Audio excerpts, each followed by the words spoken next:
Well, hello there, motherfucker. So it appears to me that the brand split has failed. So, of course, we should end the brand split. It was a dumb idea. What was so funny to me is that at the end of 2013, they put the titles together. I had been clamoring for this on my channel for years. I says enough is enough already. We clearly know that the World Heavyweight title is not as meaningful as the WWE title. And, from there, I just said it was stupid because they put the brands back together. It wasn't even like officially announced or anything. It just somehow magically came back together because the roster started dwindling, star power started dwindling, the ratings had already been dwindling. So they put the brands back together. Okay, so they had that taken care of. And then for so long, they had both belts. And it was stupid. It was like dumb. And the World Heavyweight title was always like way down on the card. It like opened up WrestleMania 27. Then you had the WrestleMania I went to 29 in Jersey, and Dolph Ziggler and Del Rio were like, it was Del Rio and Jack Swagger in a match like in the middle of the card. So it made no sense to have both these belts.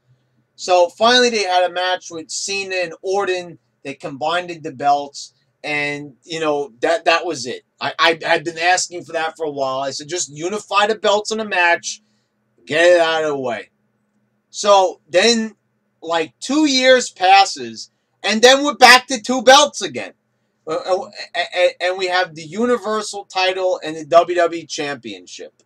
And once again, it was like the same thing.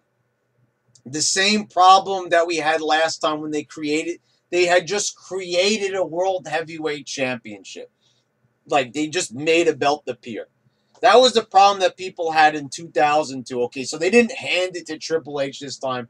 But the thing was, it looked stupid. Just 2 years prior, they had already given up the title and unified it. And, the thing is, it's nice to have one big championship, not two, because it's like, it makes it seem more prestigious. Like, this is the only belt. There's no other belts. Okay, but you can say, but Brad, there's two brands. The thing is what I said in 2016. I says, why are they doing this?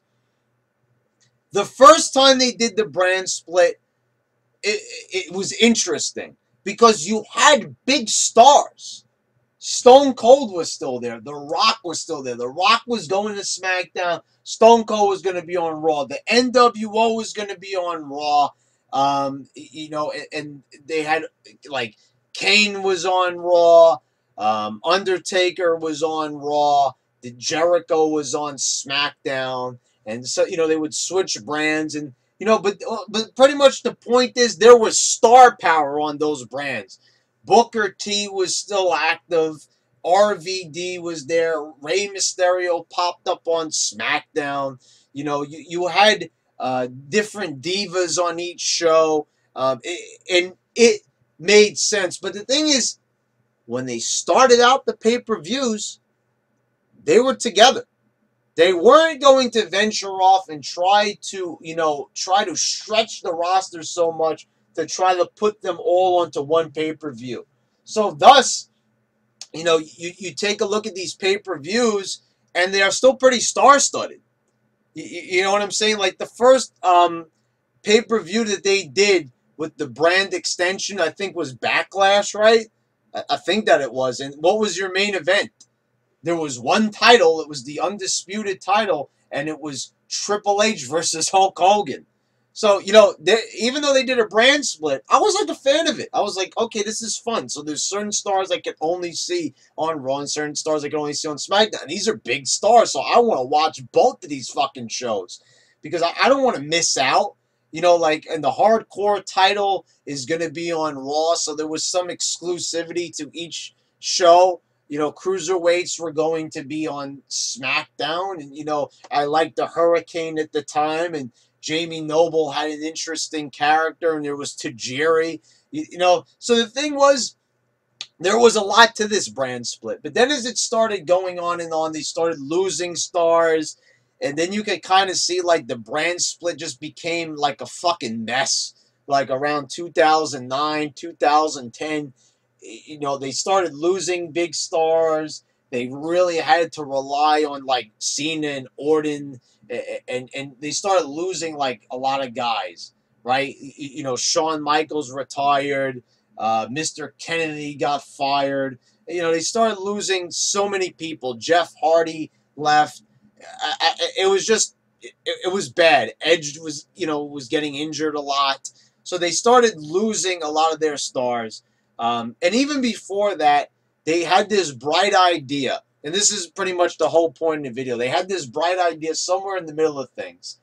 They started it in 2003, where they were going to start doing brand-specific pay-per-views.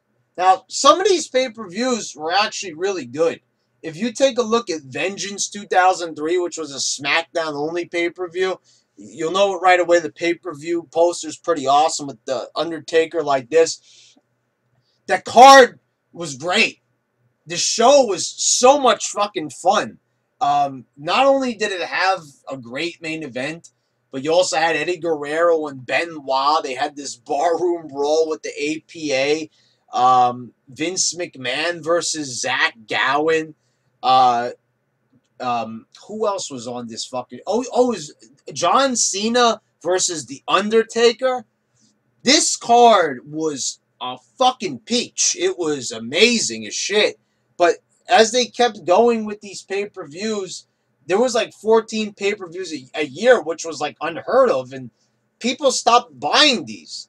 And they only were buying like the big ones, like the Royal Rumble and SummerSlam, And so it got to the point where they stopped doing these pay-per-views. And I think they got as far as like 2007. And then they stopped because they were like, okay, we're just going to put it back together because we're stretching ourselves a little bit too thin. So the phone is ringing, trying to ruin my video. Because they realized that they were stretching themselves too thin. So they put it back together. And that was the end of that idea. And they never went back to it again. So then it's like, just like everything else, they forgot what was bad. Just like Vince McMahon reawakening the XFL. I mean, like, why would they do this again? And we see the result, too many pay-per-views, oversaturation of the fucking wrestling market. And so now Vince McMahon is doing the same thing again. He's getting rid of the brand split pay-per-views. And it's a good idea because, why do it? First of all, get rid of the brand split altogether. This company has no business doing a brand split. Your main eventers are Kevin Owens and Sami Zayn. You have a problem there. You fucking dumbasses. I mean, when you have to rely on Sami Zayn for anything, I can't stress this enough, and I say it in every single one of my videos. I'm looking at the first brand split where, they had to really sit down and figure out who was going to be on each show because you had Stone Cold, The Rock, Hulk Hogan, The Undertaker, Kane, Chris Jericho. Holy fucking shit. What a fucking amazing roster. I mean, 2002, they had everybody. Rob Van Dam. And this wasn't even counting the people that were going to be stars that showed up during the same year. Batista, Randy Orton, John Cena was coming down the pipe. I mean, my fucking God. 2002 might have not been the best year for WWE, but you can make the argument that they had one of the best rosters. You throw in other people like Edge and Christian, the Hardy Boys, and, you just had an immaculate roster, like a fucking stunning fucking roster of all these fucking guys that, like, were in the prime of their careers or close to it. I mean, it was like kind of like awe-inspiring. It really was. And, the fact that when they announced a brand split in 2016 and their roster was already stretched thin, you guys could go back and you could watch my old videos about how I thought about it. And I wasn't that fucking big on it at all. And at this point in time, I mean, like, at least when it first started, we were watching AJ Styles and Roman Reigns, in a match.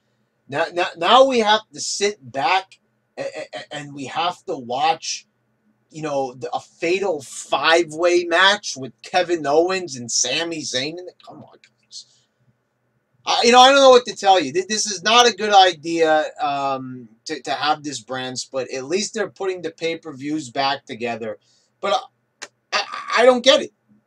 Why even have this? Now, you can make the argument, okay, well, it gives people, more of an excuse to watch SmackDown.